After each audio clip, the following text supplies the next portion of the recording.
Sky walk को लेकर समिति ने सरकार को रिपोर्ट सौंप दी है।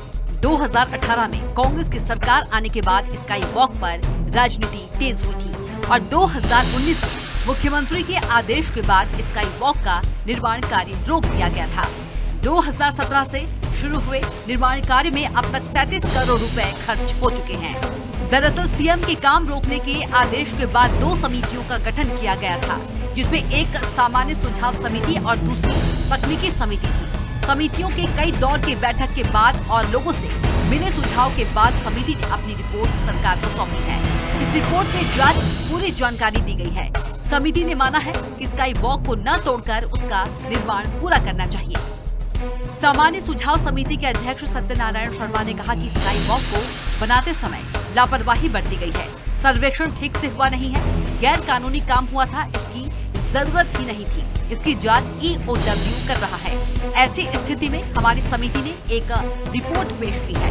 हमारा मानना है कि इसे तोड़ने में कम से कम 50 करोड़ और लगेंगे।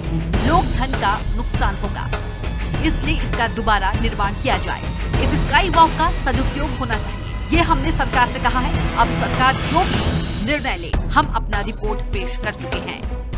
देखिए, स्काई वॉक के बारे में सबसे बड़ी बात तो है कि ये पूरी तरह से इसका ठीक से काम नहीं हुआ। सर्वेक्षण ठीक से हुआ नहीं, इसकी ज़रूरत क्या थी, आवश्यकता क्या थी, और ये जो गैर कानूनी काम तो हुआ है, इसकी जांच ये कर रहा है। ऐसी स्थिति में हम लोगों ने, जो हमारी समिति थी, इसने रिपोर्ट पेश कर दी है। हमारा ये मानना है कि भाई इसको तोड़ने में कम से कम 50 करोड़ रुपए और लगेंगे, तो ये लोक धन का अपव्यय होगा, लोक धन का सफल व्यय नहीं होगा। इसलिए इसका सदुपयोग करे, सरकार इसका बेहतर उपयोग करे, ये हमने अपने चर्चा में कहा है। अब सरकार जैसा भी निर्णय ले, क्या करना चाहती है सरकार को निर्णय लेना, हम अपनी रिपोर्ट पेश कर चुके हैं। इधर कमेटी की रिपोर्ट पर पूर्व मंत्री अजय चंद्राकर ने बड़ा बयान दिया है। उन्होंने सरकार और समिति पर गंभीर आरोप लगाते हुए कहा कि कांग्रेस जानबूझकर लागत बढ़ाकर रिटेंडर करेगी। सत्यनारायण शर्मा की अध्यक्षता में कमेटी बनी और उस दौरान मैंने कहा था कि एक दिन ये भ्रष्टाचार का कारण बनेगा।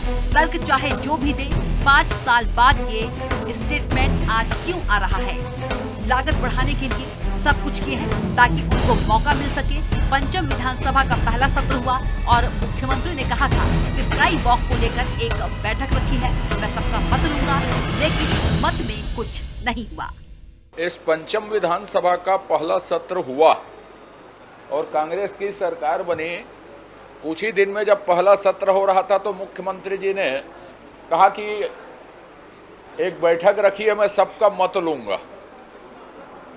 मत में कुछ समझ में नहीं आया। ये सत्यनारायण शर्मा जी की कमेटी बनी। उस दौरान ही मैंने कहा था कि ये एक दिन भ्रष्टाचार का कारण बनेगा। और कारण कैसे बनेगा? कांग्रेस लहर इनके पैसे कमा लेती है, वो जानबूझ के लागत बढ़ा के रिटेंडर करेगी। ये मैंने कहा था, मेरा भाषण निकाल के आप देख लीजिए विधानसभा से। वही हुआ कि माननीय सत्यनारायण शर्मा की कमेटी ने कह दिया कि स्काई वॉक बनाना जरूरी है और सबने कह दिया भी स्काई वॉक ही इसका विकल्प है। तो अब उसकी आलोचना करने वाले जितने लोग हैं उसके ऊपर यही बात साबित होती है कि वो लागत बढ़ा के भ्रष्टाचार करना चाहते थे। ये पहले से नियोजित थी और वो सत्यापित भी हो गई। बहरहाल जिस स्काई वॉक के मुद्दे को लेकर सरकार विपक्ष को घेरते नजर आई और निर्माण कार्य को रुकवाया था, अब उसी निर्माण कार्य को फिर से शुरू करवाने के लिए समिति